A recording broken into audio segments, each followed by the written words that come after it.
I think you look good, Tony. All right, everybody, let's get this party started. Good evening, I'm Tony House, one of your Los Angeles County Commissioners, and soon to be off of here in about a year. I want to thank our boys in blue for being here to keep us in line, and also recognize that we have Jacob Topping in the back there with Bennett's office, and Jesse Cruz with Hickenlooper's office. So introduce yourself, and glad to have you on board, Jesse. Thank you all for joining us this evening for the State of the County and the City Address. Tonight, Trinidad's newly elected mayor, Cy Michaels, will be doing the city address, and Los Angeles County Chairman Felix Lopez will give the county address. You're going to hear about successes, challenges of 25, and suspected challenges in 2026, and our hopes for the future. Here at Los Angeles County, we're struggling to make our budget balance due to the unfunded mandate and fees driven by the current state and federal legislation. Many counties have experienced massive layoffs and furloughs in 2025, let alone their community and county infrastructure has gone by the wayside.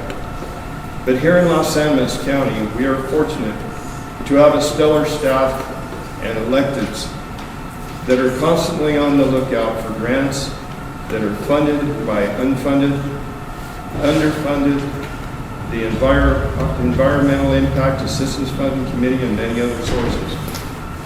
So very little of our funds, county funds, are going into this other than for maybe a match. Let's see, Trinidad is fortunate to have a special weapon in Tara Marshall. For she had lived in this grant environment for several years and is highly revered at the state level. So we got a leg up on everybody.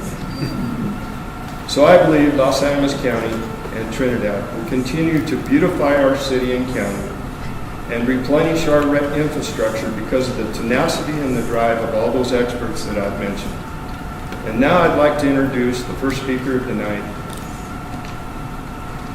our chairman of Los Angeles County, Felix Lopez.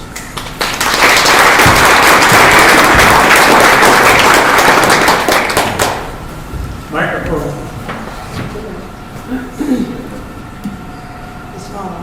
It's not on? It is. Yeah. So thank you, Commissioner Haas. One very, very small intro before we get going. It is a pleasure to stand before all of you, and I want to just simply recognize briefly. I know my fellow county commissioner is very, very humble and subtle, but he is the incoming in fact, he is the president of Colorado Counties for 2026. Commissioner Tony Haas is going to meet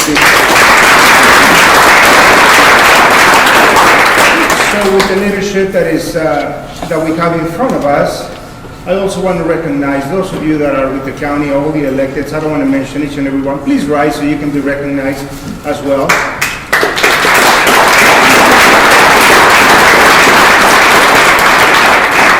Thank you. The history and the story of Los Angeles County is one of the same with 64 counties. When it comes to unfunded mandates, we continue to work together to find a way to provide the services to our constituents without missing a beat. But I also want to thank the administrator for Los Angeles County, Mr. Phil Dorenkamp, because without his prudence and diligence in guiding the team along with all the other teams, standing here in front of all of you it is an honor, but we are Team Los Angeles County. The electeds, all of us get together, we conversate, and we have an opportunity to share information. We planificate, we pro forma everything that we have and do forecast. What's going to happen here, what's going to happen there. So with that, you are standing in the largest county in the state of Colorado, one of the most prosperous in a way because we believe in each other, we rely upon each other. And in this county, with all of the financial challenges that we have, looking at in excess of 1,500 linear miles of county roads, it is a challenge. But we have a beautiful county. One of the things that your county commissioners do all the time, a couple of years ago, I was the president of Colorado Counties, having the communication and conversation both with the Senate and with the House, identifying the opportunities, but also letting them know that Los Angeles County, we are part of Colorado. Sometimes when somebody speaks of, we are here in Southern Colorado, this is Southern Colorado, and for that we are so honored. The opportunities that we have in front of us, we have an airport. Los Animas County owns an airport that actually has a great opportunity. Recently we are now a home to the largest, the second largest state park, which is the 42nd State Park.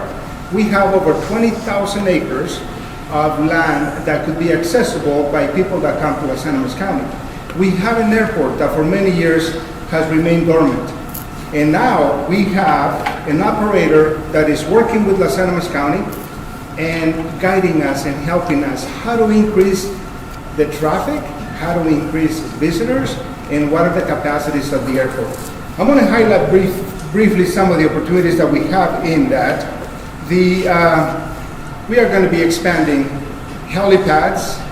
We are going to be expanding the runway. We are doing so much out there. If you haven't seen the opportunity, we keep applying for grants. One of the things that we have, Team Los Animas, is we know how to ask for money. And I tell you one thing, there's many a time that all of us, Commissioner Haas serves on the Energy Impact Fund, and Mr. Dorenkamp, up early in the morning, driving there to do a presentation. It is an honor to do that on behalf of you. And I'm going to give you later on some of the numbers that we have been able to acquire by the work and commitment and collaboration that we have working as a team on behalf of all of you.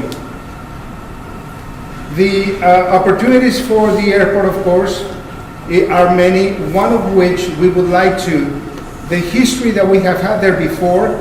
In 2025, we had, I believe, in 2024, 30 operations.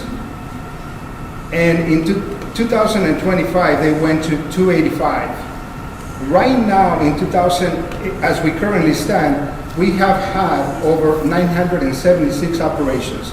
So as you can see, the county commissioners and the county really have no business running an airport. It is, if you ask me to come and do welding at your house, I can probably figure it out, but I cannot guarantee that that's going to hold. That's the analogy that I'm going to use, and because of that, I'm so honored to be part of the team that works to provide the best services to all of you. As we are getting ready to celebrate the Los Animas County and Trinidad anniversary, we want to do so with all of you, with transparency and accountability, because that is what we were elected to do. The courthouse, your house, the people's house. I've always said that it begins here in Los Animas County, it goes to the State House and it goes to the White House. Anytime you visit one of these buildings, it has to be something that you are proud of. We have made a commitment. We have a former Commissioner, Luis Lopez, in the audience. We began this, and it was even the team before them that began to do the renovations and the beautification and the landscape of the courthouse. I am so honored to tell you that we have invested close to $11 million in that building. We are going to be doing xeriscaping. We're doing ADA compliance parking. We are doing so much in that building.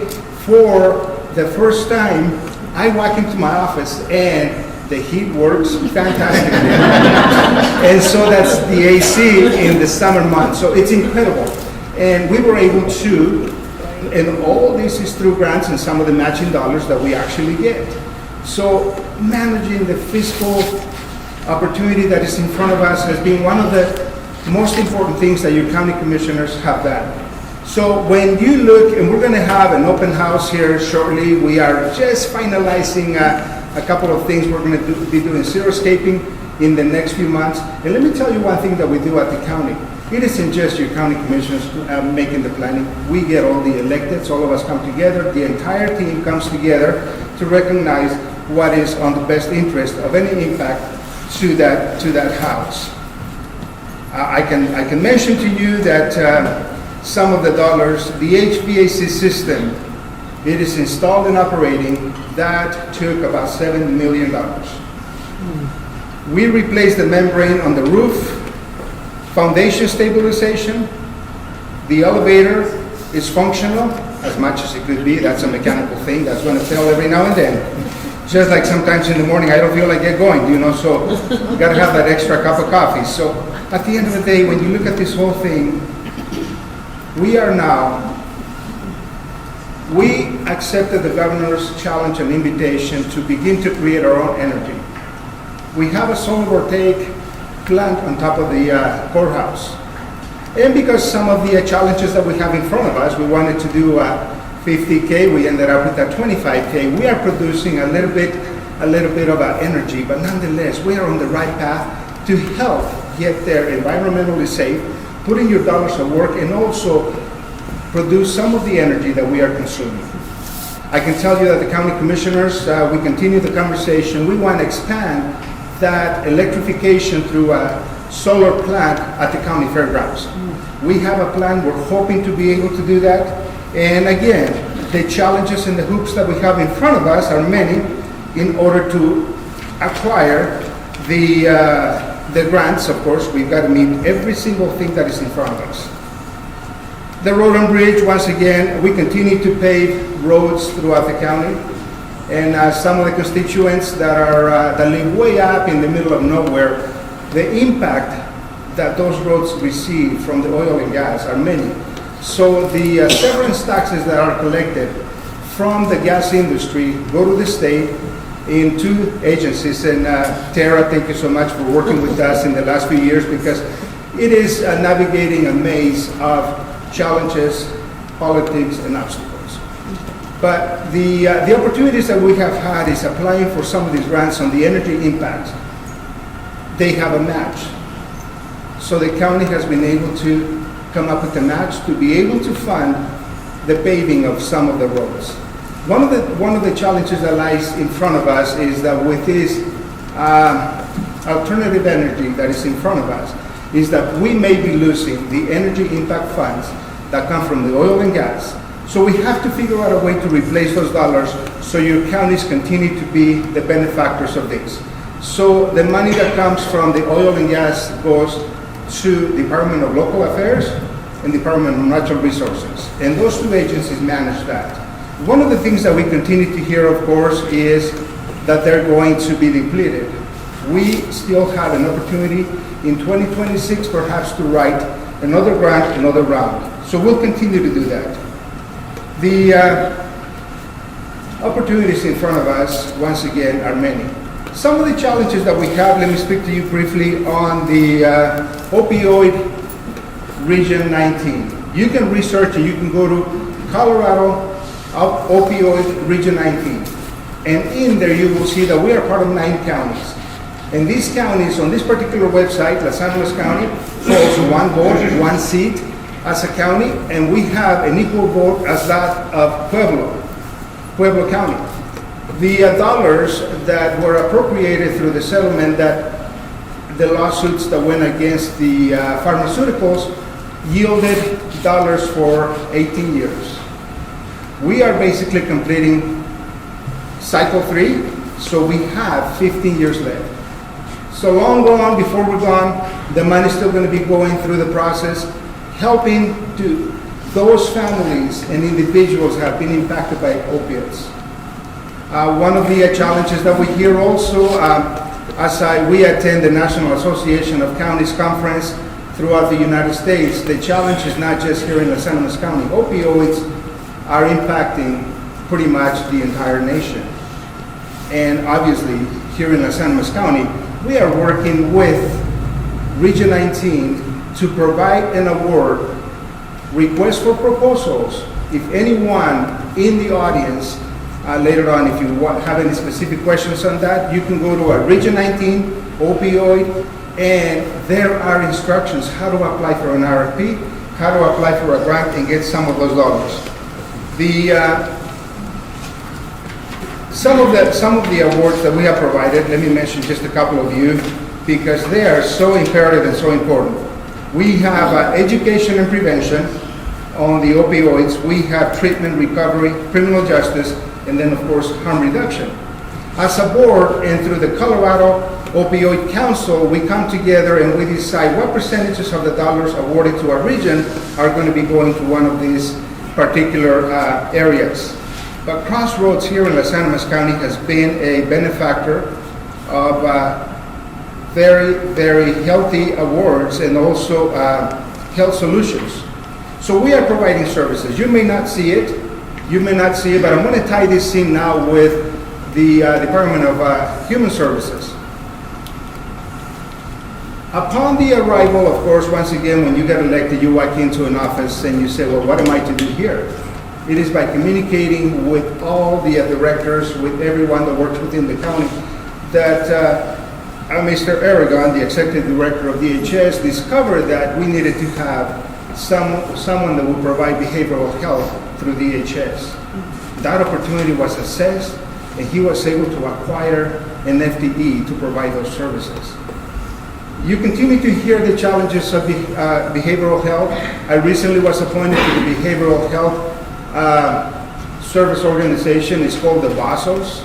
And that appointment comes with a lot of responsibility because I will continue to be the voice for Los Animas County, for the region. There are 32 counties on Region 1, so large that my question continues to be to the region, to the powers to be, to the representatives out of Denver, how do we provide services to 32 counties without an interruption? We're doing an assessment. We know that we don't have the broadband to provide services on the east part of the county or on the west part of the county. So those things are being assessed. And the next thing, how much is that going to cost? How many people are being forgotten or not coming out and asking those services simply because they don't know how or who? That is so imperative. There is a couple of very salient points that I want to recognize. There is a video that all of you need to watch. It is the legacy video. You just search that video, the legacy video. CDA. Colorado Department of Agriculture is putting it out. And one of the most important things, as your voice, one of the things that I did when I went to the BASOS, I reminded them that the agricultural community needs to be recognized, needs to be put into a perspective, and how are we providing behavioral health and all the services from opioids to, you name it, to the ag community. Also, the veteran services are actually working with, through the Veteran Service Officer in the San Dimas County to extend and to expand the services for some of those forgotten heroes. Los Animas County does have a Veteran Service Officer. He provided a report to all of us last week, and he continues to enhance and increase the numbers as we go through in 2026. So if you know a veteran that is seeking services, whether it's medical, whether they want to reinstate their retirement, any questions with the bureaucracy of the veteran services, please send them over to the Veteran Service Officer of Los Animas County. He is incredibly open to help, and he has an opportunity in front of him to make a difference. But let me now close on the opioids, on this segment of the opioids. The opportunity for all of us is that we will continue to award these dollars. And every time we hear a testimonial, the testimonial is the same. If it wasn't for, and they mention family members, they mention relatives, they mention someone that actually made the connection between them and the provider. Los Animas County Health Department is also creating right now, there is an initiative that is going through, remove the stigma. How do you speak to someone that is addicted to opioids? There are a series of videos that are housed on their website that actually helps each and all of us to walk through the process of how do you talk to someone, how do you refer someone. Not being a subject matter expert on all of these issues, the best thing that I do is listen to them. Hear their story, give them my card, and when they have the time and the opportunity, they'll ask the question in their terms. My job is simply to make the connection, and I think in all of us coming together as a community, it is so imperative. I had the great opportunity to serve as the president of Colorado counties during the pandemic. And I remember traveling throughout a lot of counties in Colorado. And one of the things that we came up with, communication was the most important asset in those times. How are you guys dealing with this? How are you dealing with that? So that opportunity, that's why we've always said Los Animas County knows best. Because good, bad, or otherwise, we'll rely back on all of you. The DHS, as I mentioned to you earlier, we have Some of the services that we provide through DHS are perhaps going to be reinvented. I think that's going to be the place to put it.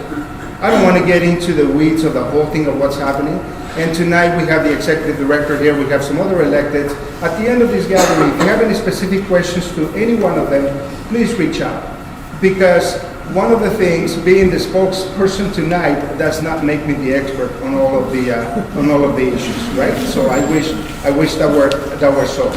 But let me mention this. At the local level, DHS, the department is in a strong financial position. They will continue to maintain the services. They will work with the proposed changes, and I am so excited to say that Executive Director Aragon has been at the forefront of all of the changes and all of the proposed challenges that we have in front of us to make DHS services 100% accessible to those constituents that need it the most. So in his words, and I'm going to quote him, as of today, Las Animas County DHS is business as usual.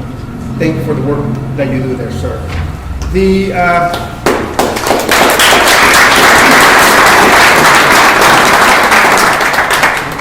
Of course, we have so many. Let me mention a couple of initiatives that we have with the health department. And when I say we, is they, because they have their own board. The health department is not, it is a county agency, but they send this information to us to share with the community. They're providing behavioral health and community health and connectedness. When I mentioned to you that this series of videos that exist within their house, within their website, they're so imperative, they're so important. There is, I believe, seven of them. Go and listen to that information that we have there, and there is so much that we can do together. There is no reason to reinvent the wheel, and in the words that of the health department is, the key here is to reduce the stigma and to improve access to all of the services that the community needs the most. And I'm probably coming up on my time. I know you're keeping time.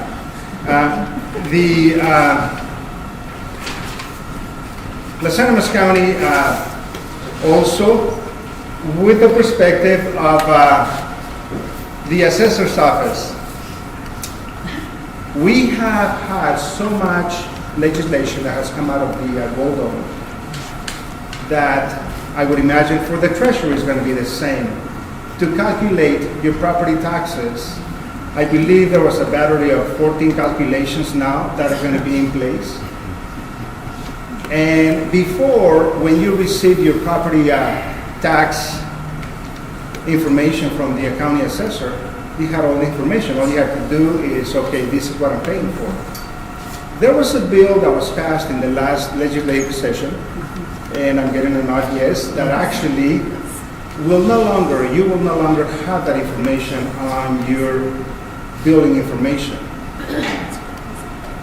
That to us, we oppose that piece of legislation simply because it left information that is so imperative and important to constituents. What am I paying this for?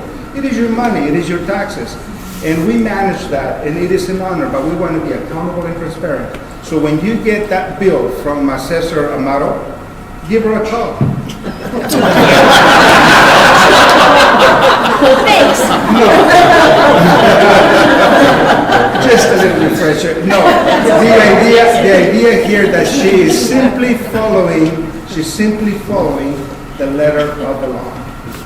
So a lot of times it begins there and ends right here. It is so important for us to work together. And I tell you, I was on the phone. I mean, we communicate a lot.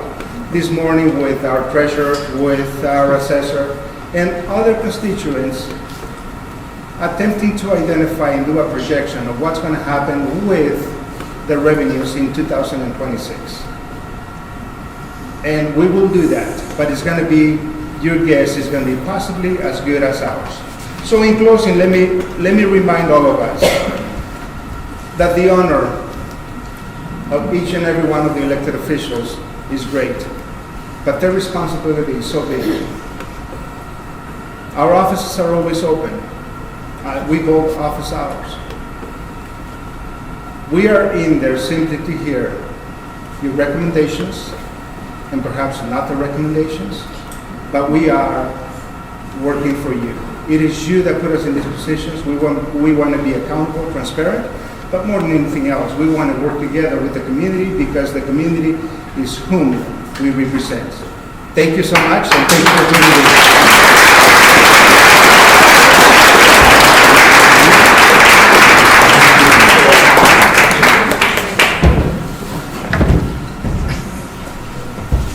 Not to follow. Good evening, everyone. My name is, everyone knows me as Manny Trivio. Oh, Mike. That work good? Okay. And I have the honor of serving as Mayor Pro Tem for the City of Trinidad. Standing here tonight looking out at all of you is a reminder of just how strong and connected our community truly is. First, I want to thank each and every one of you for coming out to the Commons this evening. Your presence. Closer, please, sir. Is that better? Okay. Now I'm lost. Can I thank you again? If I can read through that area again. I think this is where I was at. Is that better? Yes. Everyone in the bathroom here? Okay, here we go.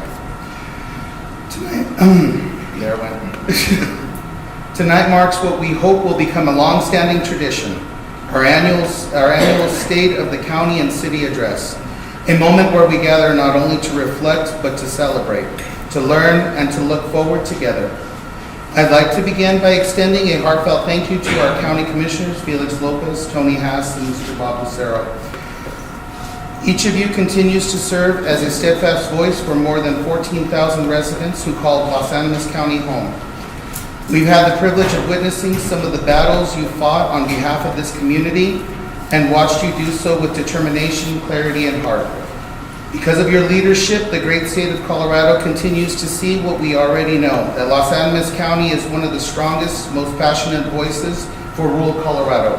Thank you so very much for all of you.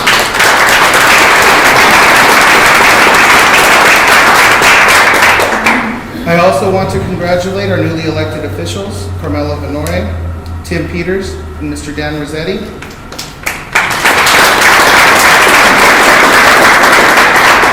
Thank you for stepping forward, for choosing service, and for your commitment to shaping the future of our city.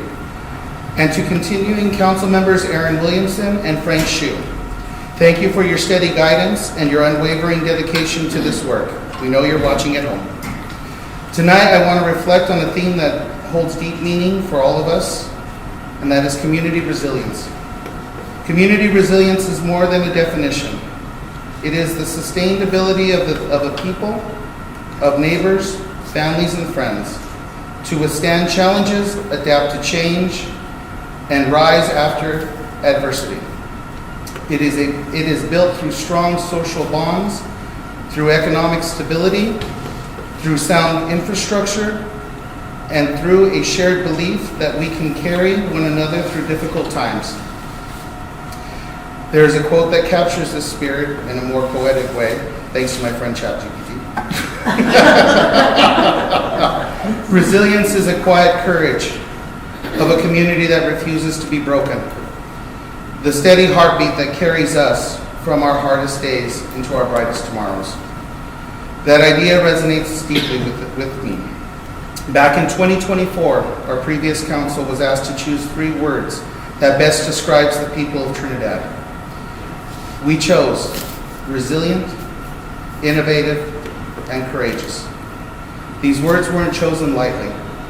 They were chosen because they reflect the lived experiences of generations. Many families here have roots that stretch back more than 200 years. Families that have witnessed times of great despair and times of great triumph. Families that held on, rebuilt, created, and believed. And through their resilience, their innovation, and their courage, a small town became a thriving city. And as we welcome new members into our community, people who chose Trinidad for its beauty, its opportunity, and its spirit, I want to say this clearly. You are welcomed here, you are valued here, and you are needed here. Our region has always been built on diversity in culture, in ideas, and in background. That diversity is not just something we celebrate, it is something that strengthens us. It is what carries us forward. As we continue our journey towards a brighter, more prosperous future, I have full confidence that the heart of Trinidad, its people, will remain our greatest source of its strength. And now it is my honor and my immense pride to introduce to you newly elected Mayor of the City of Trinidad, Cy Michaels.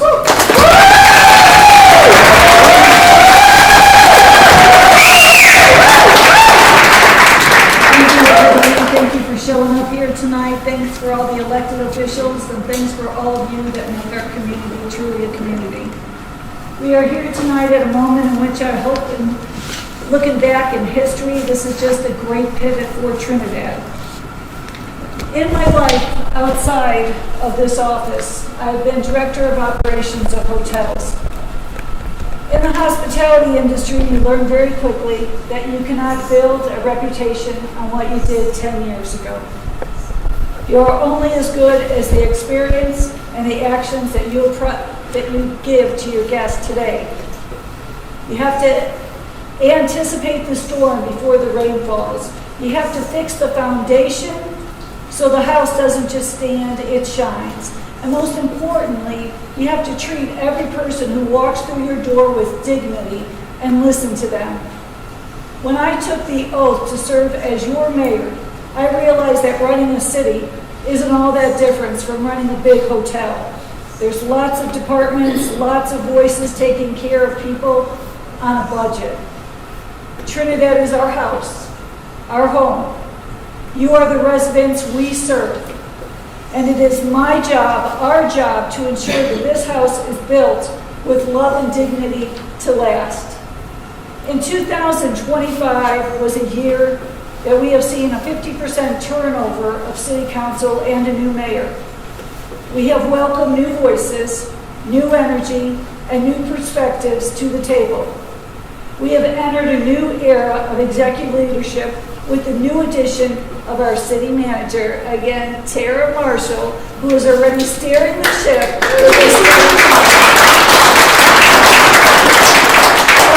Before we talk about all the captains here, I want to talk about the crew. Transition is hard. Change is scary for all of us for different reasons. But being challenged and accepting the challenge is always a gift to your life. When the names on the office door were changing, when the headlines were uncertain, there was a group of people who kept their heads down and did the work for us, the employees of the city of Trinidad. They kept the water flowing, the lights on, the snow cleared, the gears of the city functioning. They poured into the new sidewalks. They turned the grant paperwork in. They got up every day early, even with people throwing things at them, and they did their part for the city of Trinidad. They are the heartbeat that kept Trinidad going, and they have my deepest respect. Now let's have some of the hard conversations that we're all talking about, the honest conversations. For a long time, Trinidad swung side by a specific economic force. Coal mining, gas mines, and then the marijuana industry. It brought revenue, it brought a sense of comfort over the years, but as any business operator knows, the markets mature and markets change. The force has receded. The extra money that padded our budget and the rolling in marijuana dollars are gone. Every year since that shift began has been a test for the city's discipline. Last year, City Council and the former mayor looked at our books, the millions of dollars for our budget, and they realized that our model for utility revenue was broken. For years, the city absorbed rising costs to keep rates artificially flat. But a city that goes broke cannot serve its people. So they made the hard choice last year and restructured our utility taxes.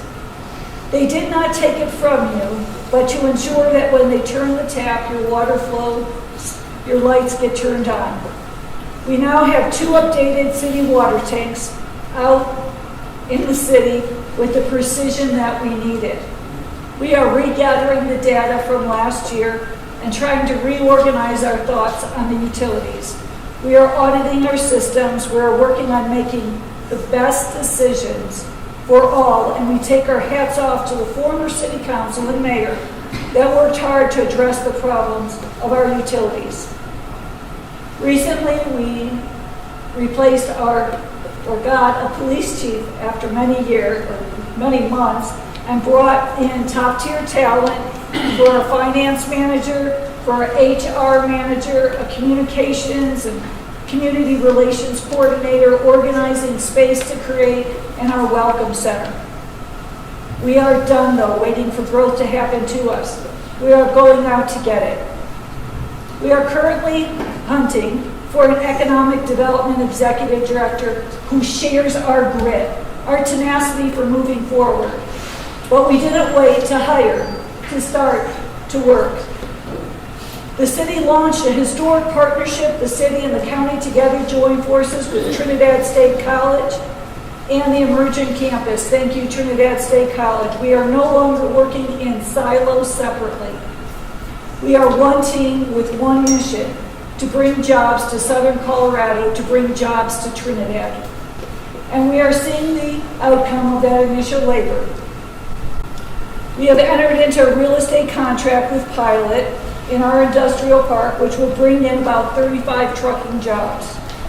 We are inquiring about the other unused parcels that were sold at the industrial park and how they could benefit the community even more. A city is more than a balance sheet. It is a place where our life is happening. And to live well, we need all the infrastructure that works. I am proud to announce that our notice as of last week, we have finalized our work with the government on the ADA requirements. From our sidewalks to Central Park, we have ensured that Trinidad is a city where mobility is not a privilege.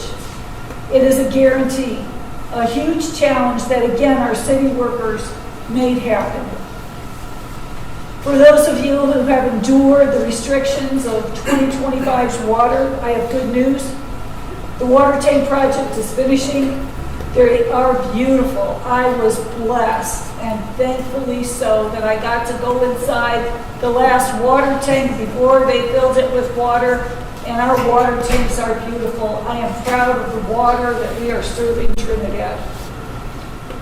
And I'm grateful to all the employees in the city that let me go in there and some of our city council. We have been also addressing the housing crisis with action, not just words. The East Street School project has been complete for a while. The apartment buildings off 8th Street, space to create here, the ones on Elm Street. These new apartment buildings are open, and we are excited to be transforming with the developer the Holy Trinity School into a vibrant downtown living center. We are taking the historic bones of the city and breathing new life into them, and we should all be so proud of that. Safety, structure, compassion, our ancestors and those who helped before us would be so darn proud of us that we are reusing these buildings.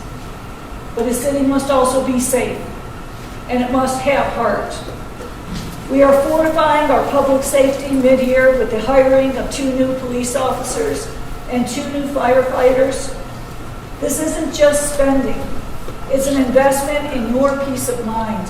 To ensure stability, our fire chief has stepped up as emergency city manager. Our city manager, Tara, is working hard to educate the leadership of our town in case of any emergencies, giving us a backup plan that ensures leadership never fails here.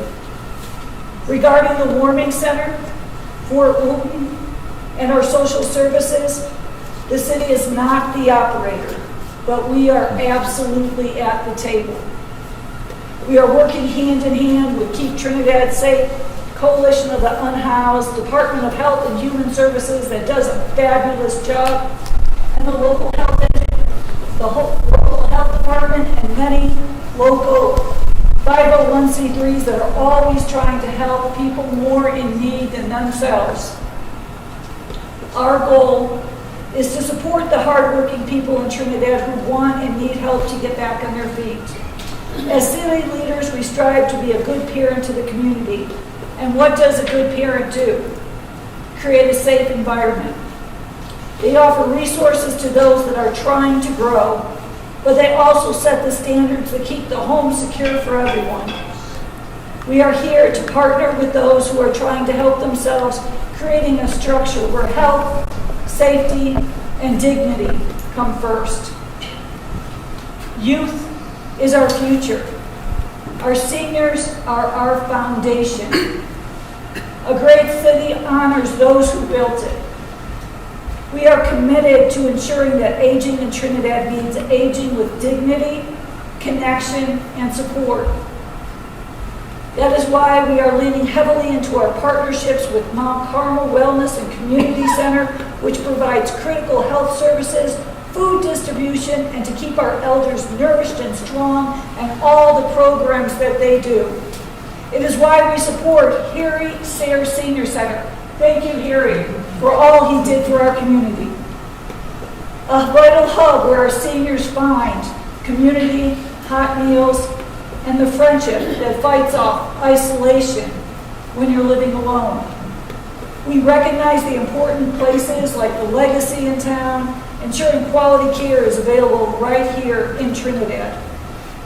We are designing a city that works for seniors too.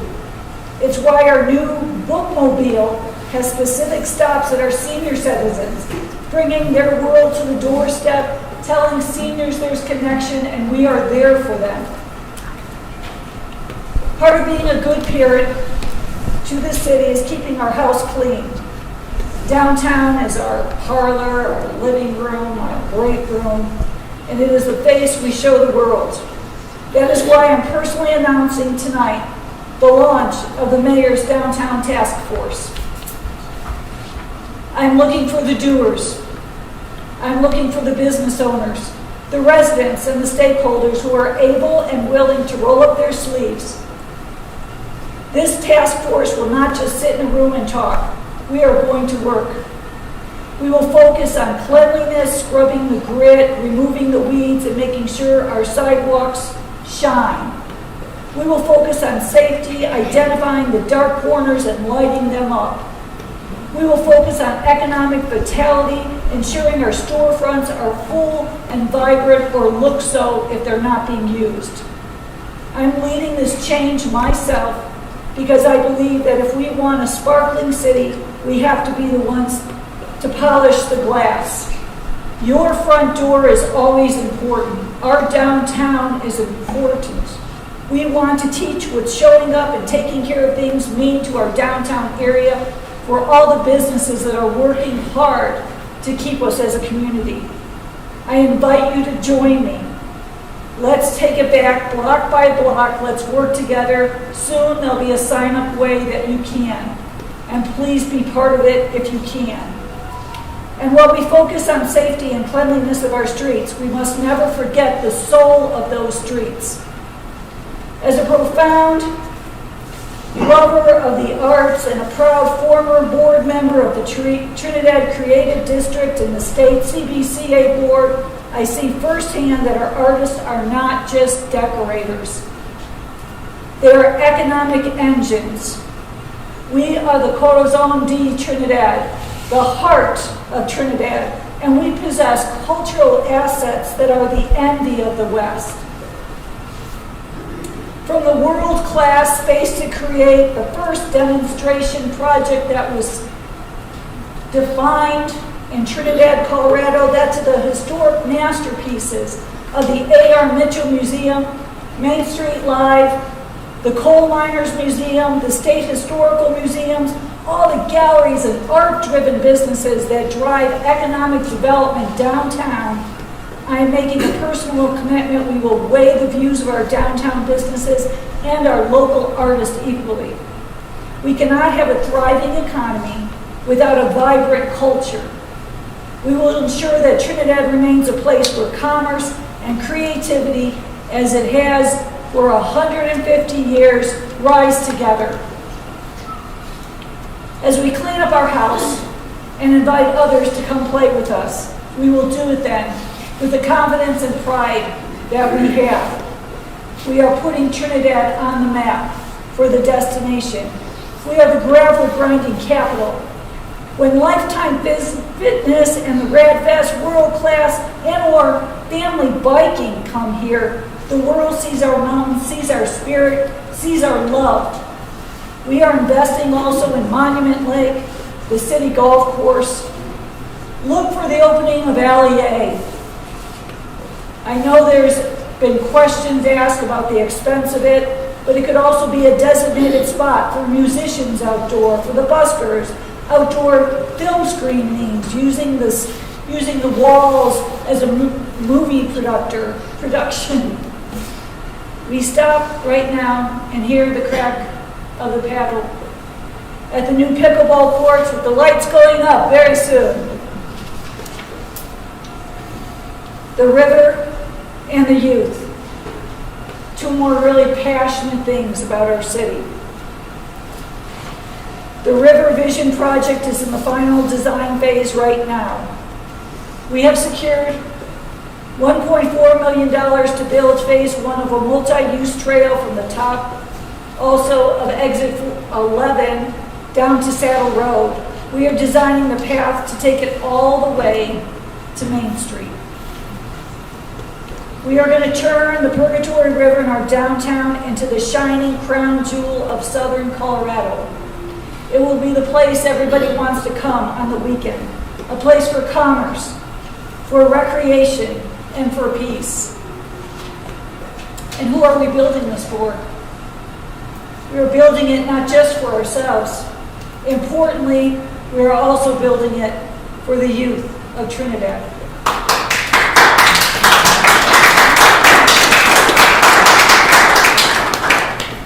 We are launching the youth advisory boards because I'm tired of seeing so many of our best and brightest leave or not know their city government while they are growing up and not getting involved. I want them to have a seat at the table. I want them to understand our community. I want them to learn how to govern, how to build teams, how to work together as one, and how to lead right here. We are working hard, but it doesn't feel like work. It feels like passion. And the passion at the challenges given, and I am so grateful and excited to be one of many that care and love Trinidad.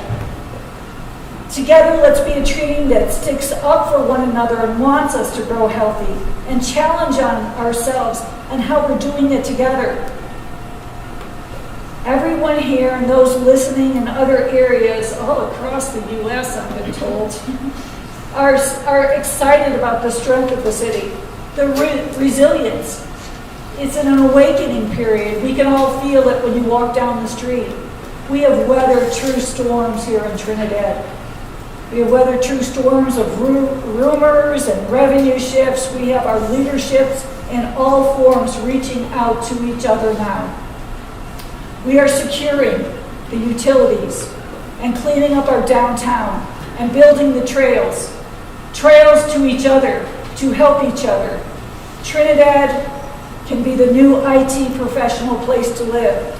Trinidad is growing to be the small town, Americana town that you want to raise your children in. Trinidad is among the best small towns in America. We are passionate and we are writing the greatest comeback story in the state of Colorado because we're not doing it with gas or oil or marijuana. We are doing it with the true grit that Trinidad has always stood for.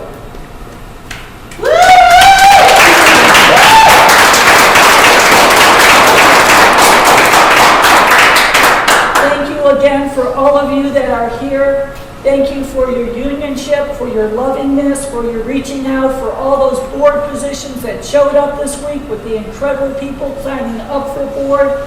God bless, and let's go to team work.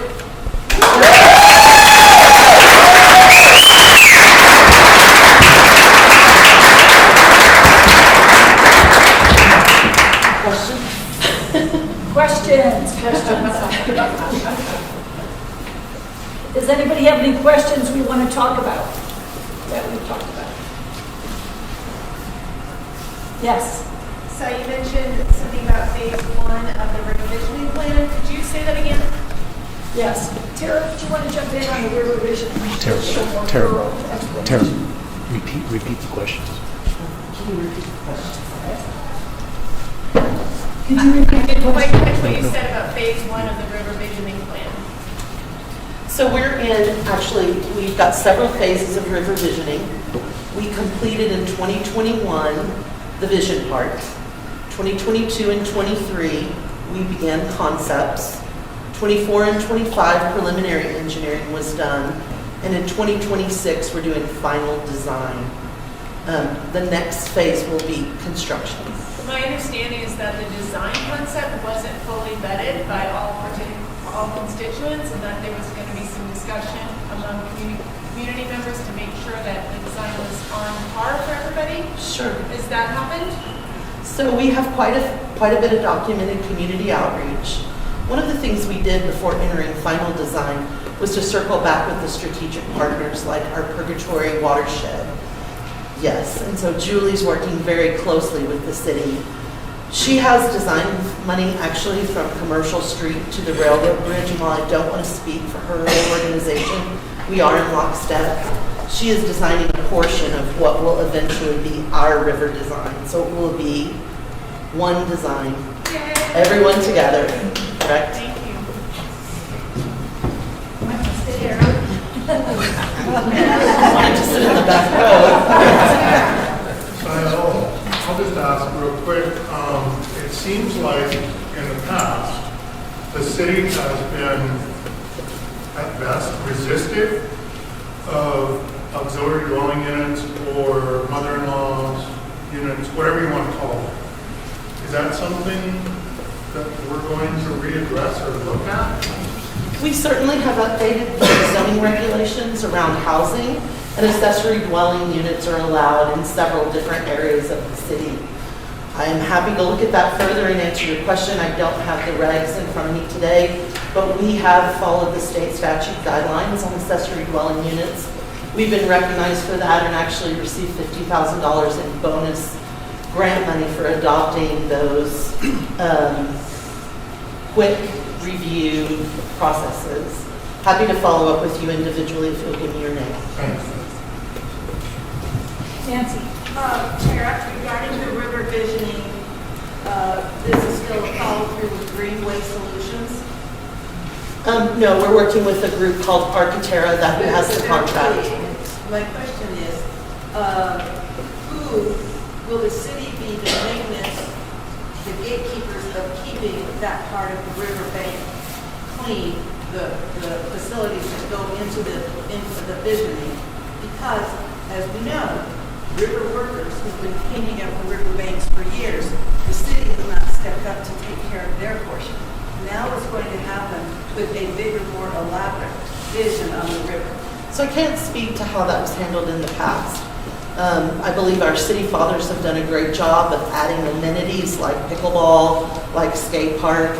This river vision is another amenity we're looking at. You are correct that part of the conversation when you get ready to construct something is what is the long-term vision for maintenance? Right. Correct? What's this going to look like down the road in 5, 10, 15 years? How are we going to activate it? What regulations have to go around it? Once we have final design on the river, we'll start that conversation, including picking those ordinances back up. And back to the question before, that's when a great deal of outreach will begin to happen to community groups. But I do hear what you're saying, and I do agree that the city should put forward maintenance plans for everything that they build, whether it's Alley A, whether it's new trails, whether it's a river project. Correct. Happy to follow up with you more on that. I definitely want to give time for the county to get Would some you questions. consider designating that area as something similar to a metro tax district? I'm not sure what we would consider now. We need final design. Thank you. Any other questions or questions for the couple? Sorry, I'm not sure if I missed it, but did anything get said about what to do with all the homeless people between Safeway and Hilton little bridgeway all along the riverfront? It is one of the hottest topics in Trinidad right now, and I can tell you we're all working together to make that better, 100%. Are there special meetings for that or groups to get involved in that? He's doing this coalition for the in-house. Yeah, well, we're working with Keep Trinidad Safe, the Coalition for the Unhoused, and numerous agencies that are getting together with the round table, with the Coalition for the Unhoused, and Erica Gonzalez is leading that up right now.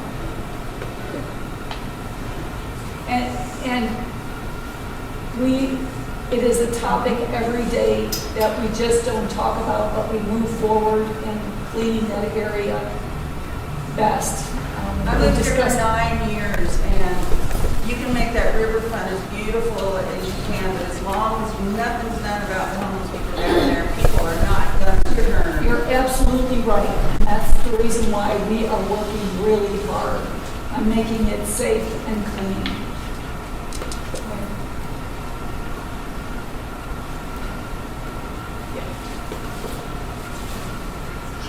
Yes.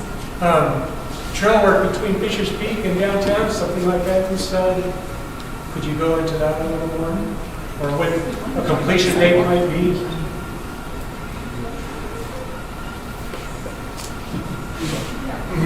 That's a city question, Yes. so we're not able to know. We don't have any updates tonight. We don't have any updates, but we do have a grant on the table to do sidewalk from exit 11 down to Saddle Road. All right, I don't know where Saddle Road is. Oh, I'm sorry, Saddle Road is where you turn by the school system. So there's that section that's been noted as being able to have sidewalk and curb and gutter. And we're taking that all the way to Main Street. And of course, it's not on the books right now, but I would love to see a trail from downtown Trinidad on a sidewalk going all the way to our state parks. And it's one of the passions that most communities that excel have that. Doesn't matter which town you're talking about, mountain town or whatever, they all have a trail that goes to their closest peak, and Trinidad should have that too. I've spoken about that before on numerous occasions. County questions. I think we're wrapping up questions. We're wrapping up questions. We're wrapping up questions. Here we got one more. Okay. One more. Yes. Tanas from Congo, I just wanted to ask if you could give us some insight on how the community address came about to be a joint effort between the county and the city. How it came to be? Yeah, can you just give us some insights? Oh, sure. Well, I would credit both our city council and our commissioners and Trinidad State College, which is a major amenity to the city of Trinidad, stepping forward and saying, let's be a team. And we are.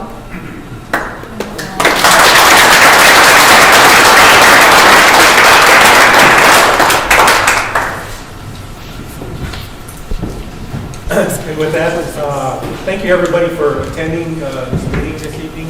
I think we've heard from Mayor San Michael and Commissioner Felix Lopez, and I think we can all agree that we have a lot of challenges ahead of us. So I would encourage you to please stay in touch with your city council people, keep in touch with the Board of County Commissioners as we work for you. If you have any more questions concerning, if we ran out of time for questions, just contact us. We're always available, or the city council. So with that, have a good evening.